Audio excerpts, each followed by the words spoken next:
Olá, youtubianos de plantão! Sejam bem-vindos a mais esse vídeo e vamos continuar com a obra de Richard Feynman, né? Só pode ser brincadeira, né? Então lá na página 87 eu estou acompanhando aqui o livro num e-book. Você encontra o e-book, você encontra os livros dele amplamente divulgados, né? Então ele destaca que ele viu, ele se envolveu na hipnose, ele se envolveu dentro da biologia, ele tentava sempre, aonde ele estudava, desenvolver métodos, né? E ele começou nessa época, a fazer palestras, né? Tem grandes palestras, as lições de física, que é um livro dele, também são desenvolvidos a partir das palestras dele.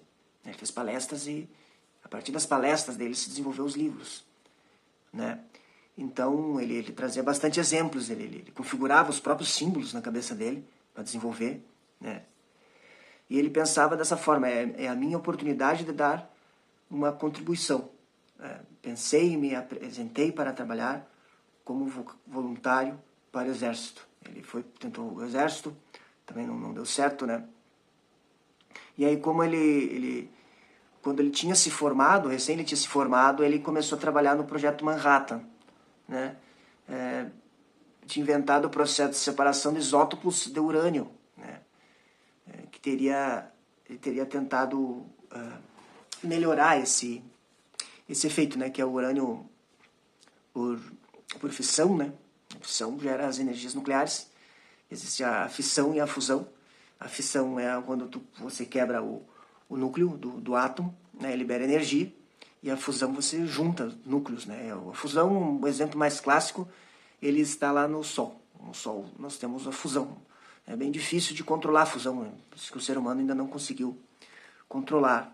Então, a questão do projeto Manhattan, a bomba, era óbvia para ele, de que iam criar e seria muito assustadora, né? Vários trabalharam com ele, Compton, Thurman, Rabi, Oppenheimer, né? Até tem um filme do Oppenheimer. Então ele fez parte desse projeto Manhattan.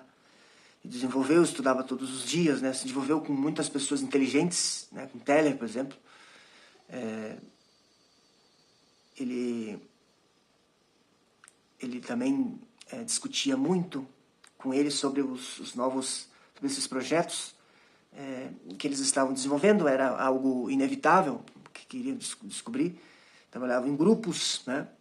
E não podia prever exatamente o que poderia acontecer com a explosão, né, da energia liberada. Isso nunca foi possível prever, né? E o próprio Oppenheimer, quando ele viu a bomba, ele sugeriu que não fosse usada, porque eles não tinham controle sobre essa reação, né? Porque a fissão é uma reação em cadeia, e essa reação em cadeia é incontrolável. Você não consegue controlar uma reação em cadeia, né, dos átomos. A liberação de energia é muito gigantesca. Mas, enfim, foram feitos testes aplicado à matemática, aplicado à física. Eles estavam convencidos de que, por causa da guerra, ele tinha se esgotado, e ele perdeu também a esposa dele. E então ele passou por dificuldades, né? Porque às vezes as pessoas acham que os cientistas não passam por dificuldades, né? Mas eles passam por dificuldades. Você não tem a obrigação de corresponder àquilo que outras pessoas acham que você deve realizar, né?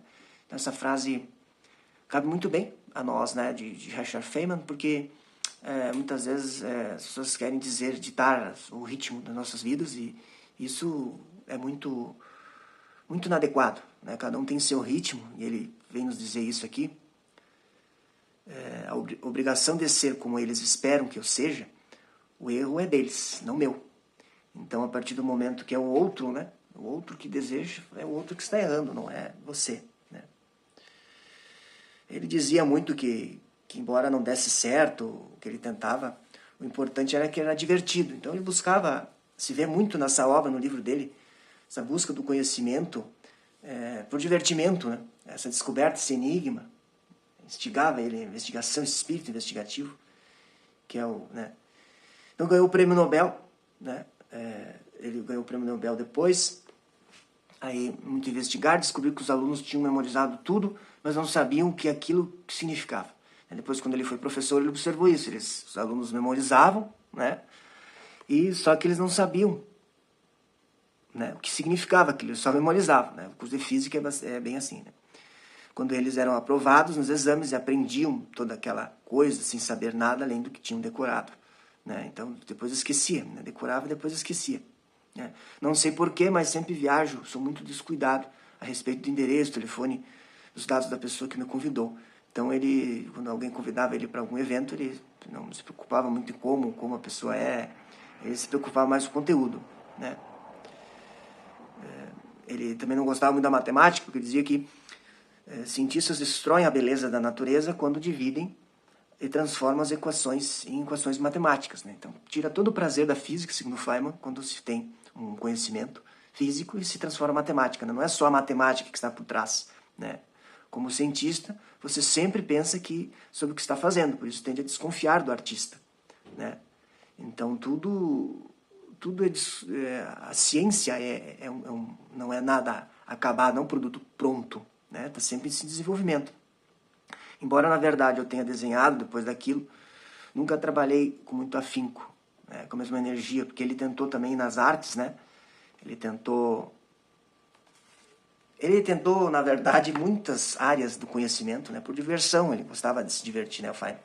Então esse é um convite a essa obra, conta um pouco da história dele, se você quer saber um pouco da história do Richard Feynman, né, sua trajetória na faculdade, sua trajetória no Projeto Manhattan, né? Então fique à vontade para deixar seus comentários. Então, até o próximo vídeo, até mais. Tchau!